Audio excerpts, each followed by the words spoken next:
Assalamualaikum warahmatullahi wabarakatuh. Halo Sobat Gizi, selamat siang dan selamat datang di Gizi Podcast kali ini.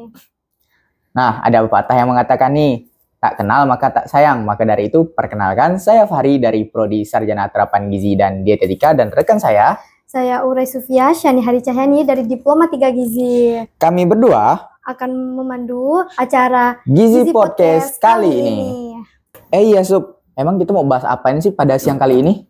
Nah, siang ini kita akan membahas topik yang lagi hangat-hangatnya nih. Terutama bagi teman-teman remaja, yaitu diet tepat remaja sehat. Seringkali kata diet disalahartikan sebagai pembatasan makanan yang ekstrim.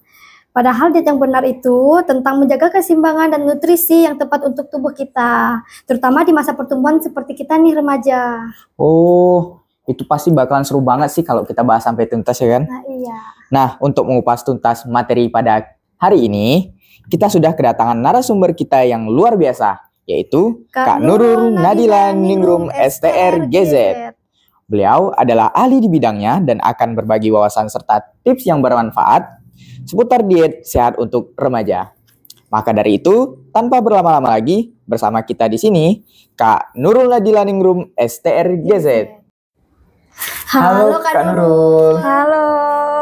Nah, teman-teman, jadi Kak Nurul ini merupakan lulusan dari SMA Negeri 1 Pontianak. Dan yang wow banget nih, Kak Nurul ini lulusan dari jurusan IPS loh. Juga Kak Nurul merupakan alumni dari jurusan Gizi di Poltekkes Kemenkes Pontianak dan dari Prodi Sarjana Terapan Gizi dan Dietetika. Kak Nurul ini pernah menjadi edukator pada kegiatan upaya peningkatan asupan gizi seimbang dalam percepatan penanggulangan tuberkulosis pada balita di Kabupaten Sambas di tahun 2021. Dan juga Kak Nurul pernah menjadi enumerator dalam memperingati Hari Gizi Nasional yang ke-62 di tahun 2022.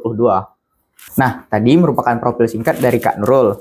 Dan pas banget nih Kak, Kakak kan lulusan Sarjana Terapan Gizi nih.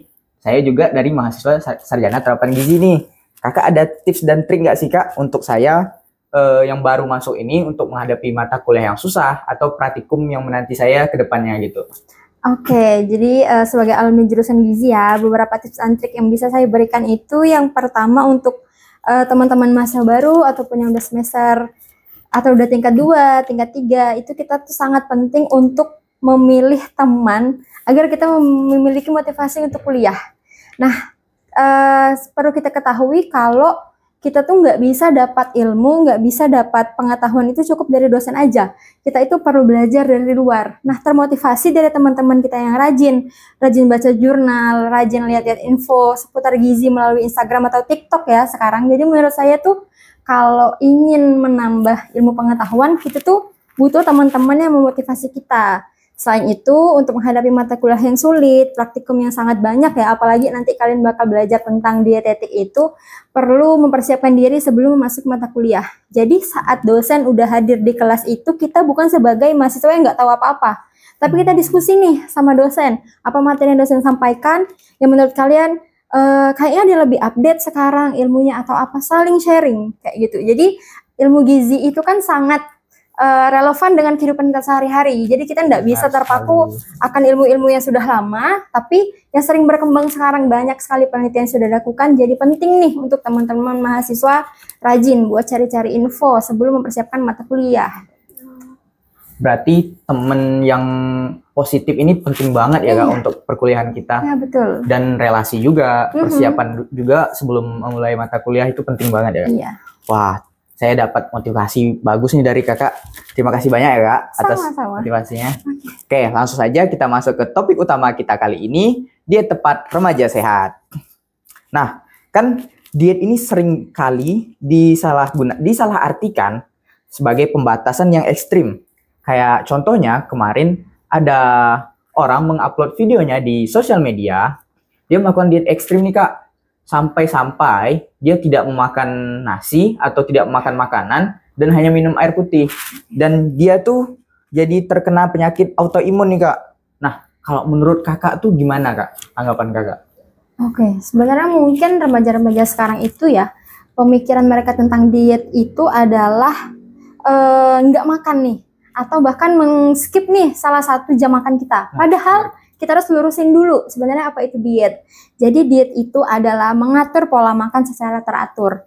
Diet itu memang memiliki berbagai tujuan ya teman-teman. Selain diet yang memang ingin menurunkan berat badan, atau diet yang memang ingin menjaga berat badan ideal, bahkan ada juga diet untuk meningkatkan atau menggemukkan badan. Nah, bahkan juga ada diet yang misalnya kita lagi menderita penyakit, nah itu juga ada dietnya. Jadi perlu kita luruskan dulu, diet itu bukan nggak makan, tapi mengatur pola makan menjadi lebih teratur seperti itu. Nah, berdasarkan kasus yang udah disampaikan tadi, ya memang remaja-remaja sekarang tuh inginnya diet yang ekstrim, hasil yang instan. Padahal kan nggak bisa tuh seperti itu.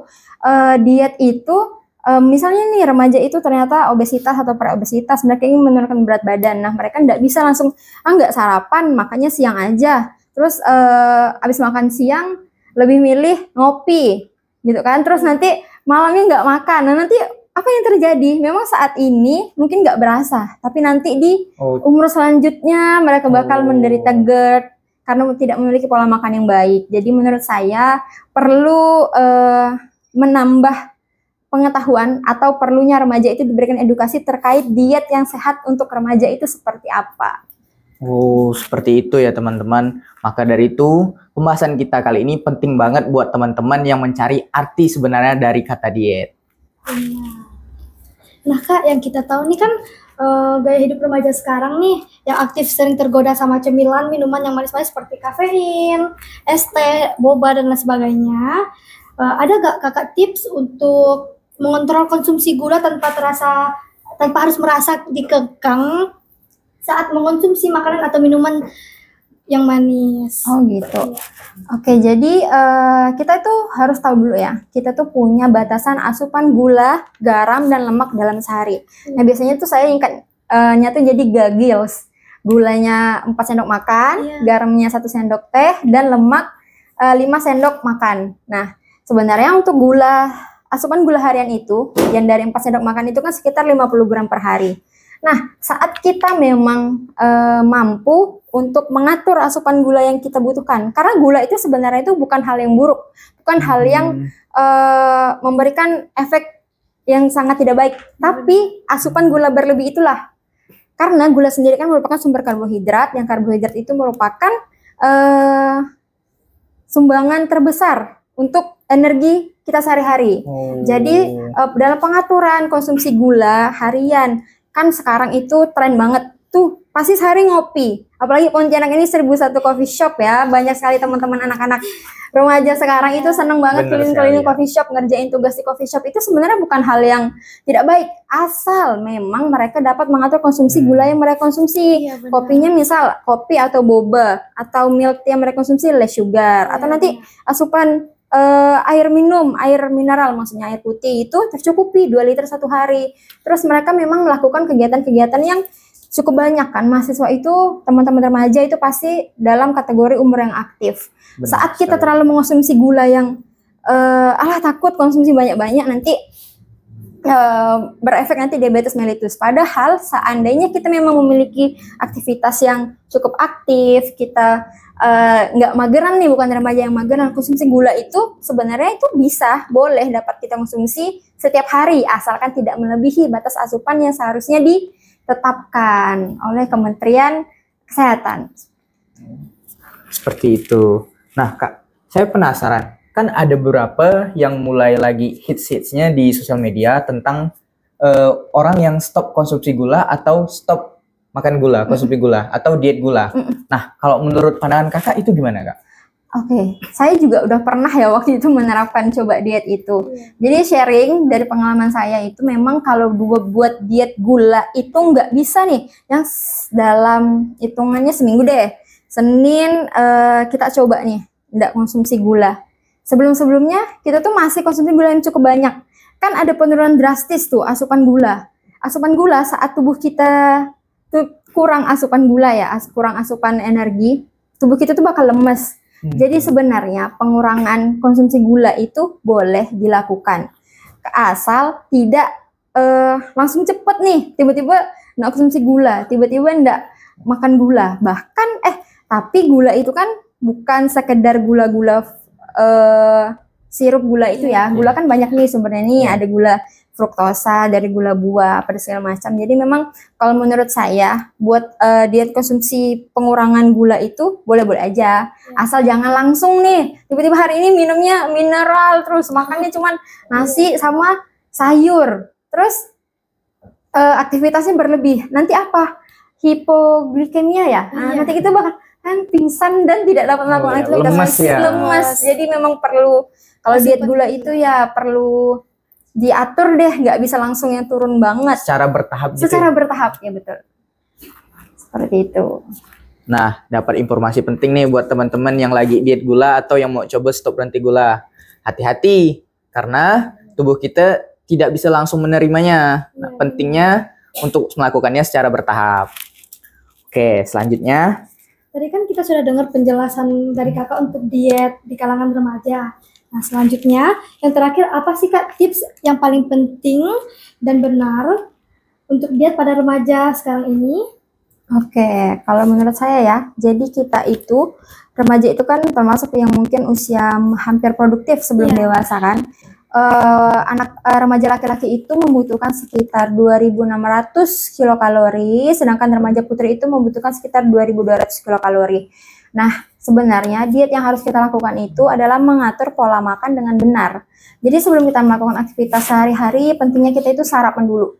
Di pagi hari sarapan itu nggak perlu yang ribet-ribet. Maksudnya itu kita cukup konsumsi roti sama susu. Atau misalnya kalian yang memang nggak bisa sarapan nasi di pagi hari kan banyak tuh kita bisa konsumsi biskuit. Setidaknya sebelum melakukan aktivitas harian itu kita makan dulu nih di pagi hari. Nah nanti setelah makan pagi, sebelum makan siang itu kan biasanya kita suka ngemil. Dan ngemil itu bukan hal yang buruk loh sebenarnya. Asalkan asupannya itu dikontrol. Asupan yang kita konsumsi itu sesuai dengan kebutuhan harian kita. Kan kita nih kalau dilihat-lihat remaja buat anak-anak Poltekkes pasti itu kan remaja-remaja yang aktif kan. Jadi memang perlu asupan yang cukup. Nah setelah misal ngemil di jam istirahat nanti siangnya makan, jangan di skip makan gitu kan, meskipun kita memiliki mungkin berat badannya itu obesitas atau kelebihan berat badan gitu kan. Nah itu sebenarnya bukan berarti kita tuh nggak boleh makan, tapi kita itu harus mengurangi porsi makan aja. Nah porsi makan dalam orang yang mengalami kelebihan berat badan itu dapat kita turunkan secara bertahap juga. Misalnya dari 200 kalori dulu, terus ke 500 kilokalori, bertahap cara seperti itu. Bukan berarti tidak makan. Nah, setelah makan siang, nanti kita cemilan lagi di sore hari. Nah, barulah misal kalian pulang kuliah atau apa gitu kan, pergi ngopi atau makan roti di coffee shop.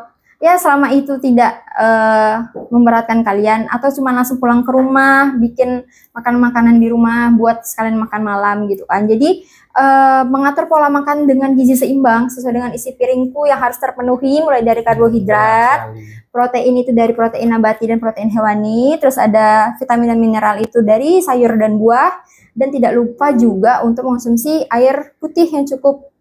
Nah selain itu aktivitas fisik remaja-remaja saat ini kan seharusnya kita itu tidak menganggap ya memang kita ini remaja yang aktif, tapi apakah kita melakukan aktivitas fisik? Aktivitas fisik itu kan mungkin kalau bisa nanti setiap pagi sebelum berangkat kuliah misalnya rajin nih, atau sekedar akhir pekan gitu kan pergi olahraga, main badminton kayak main futsal atau sekedar pergi gym gitu kan. Jadi memang perlu selain mengatur pola makan, diet itu aktivitas fisik kita juga perlu kita perhatikan agar tujuan kita seandainya memang ingin menurunkan berat badan itu atau menjaga berat badan kita yang agar tetap ideal ini bisa terus dilakukan seperti itu.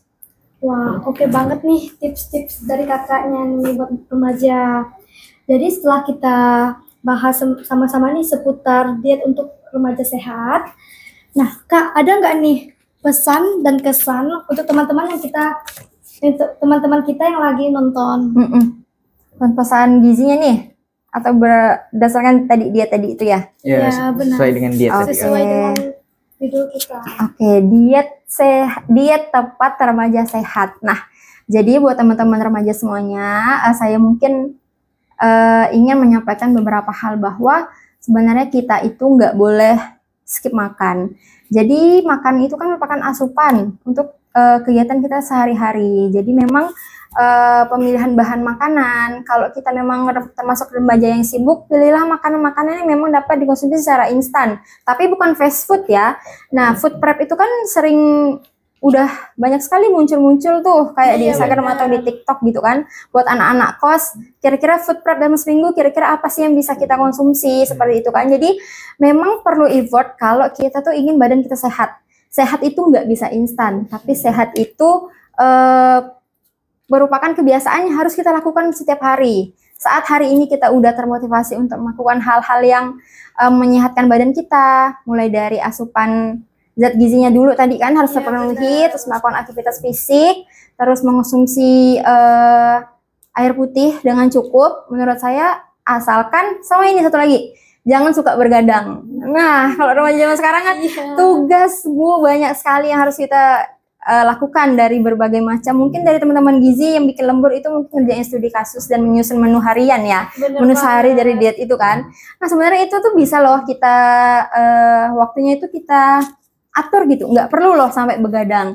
Mungkin kita tidur lebih awal, bangunnya subuh, mungkin itu lebih baik loh daripada kita ngopi nih dari jam 10 malam sampai subuh, terus siangnya udah pergi kuliah. Bener banget tuh. Nah, jam tidur amburadul, terus nanti jam makan terlewatkan, nggak teratur juga. Jadi konsentrasi di kampus juga. Jadi menurut saya memang melakukan hal-hal itu perlu jadi kesadaran kita lagi untuk menjadi remaja yang sehat melalui diet yang tepat.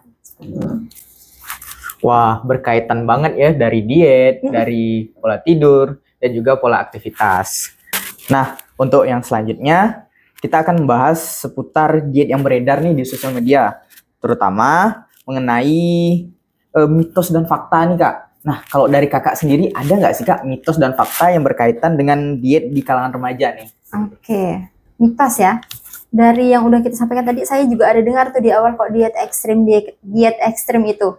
Mungkin mitos diet ekstrim itu dikatakan berhasil kalau timbangan berat badannya turun.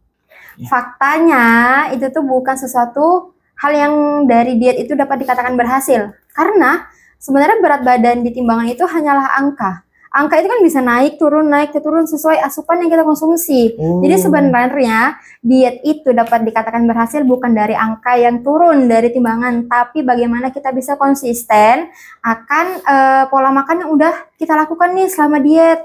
Pola makan itu bisa kita lakukan setiap harinya. Jadi bukan mentang-mentang udah berhasil nih angkanya, wah seminggu turun 2 kilo, habis itu balik lagi minggu depannya kayak gitu kan. Ya nggak bisa konsisten tuh dengan pola makan yang udah diterapkan 1 minggu kemarin. Tapi diet itu dikatakan berhasil saat kita berhasil untuk menjaga pola makan yang teratur. Saat badan kita sudah mulai turun, badan kita udah mulai ringan gitu kan, pasti aktivitas fisik juga bisa dilakukan dengan baik seperti itu. Jadi jangan terkecoh akan timbangan angka saat kalian menurunkan berat badan atau ingin diet menurunkan berat badan ya, karena memang itu hanyalah angka gitu. Terus mitos yang kedua, kalau ini nggak makan nasi bisa kurus. Salah besar. Faktanya nasi itu kan merupakan sumber karbohidrat. Karbohidrat tadi yang saya singgung adalah merupakan sumber energi utama bagi tubuh. Nah, kalau kita nggak makan nasi atau mengganti karbohidrat yang lain gitu kan, malah yang kita konsumsi mungkin mie instan. Yang mungkin memang ya kalorinya tinggi, tapi apa gitu kan, kayak manfaat zat gizi ke tubuh kita tuh nggak bagus juga gitu. Jadi sebenarnya kita ingin menurunkan berat badan itu bukan tidak makan nasi, tapi mungkin jenis karbohidrat itu dapat kita ganti. Mungkin kita makan roti, atau mungkin kalau mie ya kita tuh nggak makan yang instan, tapi mungkin mie putih atau mie kuning, atau mungkin teman-teman yang biasa makan kentang atau makan ubi itu juga bisa loh sebagai pengganti nasi gitu kan, yang memberikan mungkin seratnya tuh lebih banyak. Makanan yang tinggi serat itu akan memberikan rasa kenyang lebih lama. Nah, jadi makanan-makanan tersebut itu memang mengandung serat yang lebih tinggi. Saat kita mengonsumsi serat yang tinggi itu akan memberikan rasa kenyang yang lebih lama. Nah, rasa kenyang lebih lama itulah yang bisa membantu kita untuk menahan nih porsi makan kita buat makan selanjutnya. Mungkin makan yang biasanya kalau konsumsi nasi ini bisa sampai 3 2 sendok nasi gitu kan, 2,5 sendok nasi. Ini masih kenyang nih, makanya 1 sendok. Nah, jadi memang perlu dari kita sendiri ya, buat memotivasi diri kita sendiri bagaimana mengatur pola makan yang baik setelah diberikan edukasi, atau teman-teman mungkin konsul dulu ke ahli gizi kan, atau sekedar sharing-sharing sama teman-teman gizi, atau lihat dari konten-konten ahli gizi atau dokter gizi di Instagram, terus kita terapkan di kehidupan sehari-hari. Mungkin itu memang lebih membantu ya, daripada kita melakukan hal-hal yang berdasarkan mitos, padahal faktanya tuh nggak seperti itu gitu sih. Nah, jadi teman-teman, jadi jangan gampang kemakan mitos-mitos yang beredar di sosial media ya. Tadi telah kita dengarkan fakta yang sebenarnya soal apa sih yang sering muncul di sosial media kita soal diet dan soal makanan ini. Nah, dari podcast pada kali ini, kita bisa sama-sama belajar mengenai tentang diet sehat bagi remaja. Itu bukan tentang bagaimana kita membatasi makanan atau bagaimana kita membatasi diri secara ekstrim, melainkan tentang membangun pola makan yang sehat secara bertahap, mengelola asupan gula dengan bijak, dan memahami fakta-fakta dan mitos-mitos yang beredar di sosial media. Nah, benar. Gak terasa nih, kita udah sampai di penghujung sesi podcast kita kali ini. Banyak sekali wawasan baru yang kita dapatkan dari Kak Nurul tadi. Terima kasih banyak Kak Nurul atas waktu dan ilmunya yang sangat bermanfaat hari ini. Ya, terima kasih kembali ya atas kesempatannya. Jangan lupa untuk terus ikuti episode-episode Gizi Podcast selanjutnya, karena kami akan selalu hadir dengan topik-topik yang menarik seputar gizi dan kesehatan. Semoga kita semua bisa terus menerapkan ilmu yang dapat diterapkan untuk hidup lebih sehat. Sekali lagi, kami ucapkan terima kasih banyak kepada Kak Nurul dan Nadila Ningrum, STRGZ, atas waktu dan ilmu yang sangat bermanfaat hari ini. Pembahasan tentang diet tepat remaja sehat yang benar-benar membuka wawasan kita semua. Dan tentu saja, terima kasih juga kepada teman-teman yang telah menyaksikan podcast Himazi kali ini. Sekian dari saya, Fahri, dan rekan saya. Saya Sofia. Sampai jumpa di kesempatan lainnya. Dan salam sehat. Wassalamualaikum warahmatullahi wabarakatuh.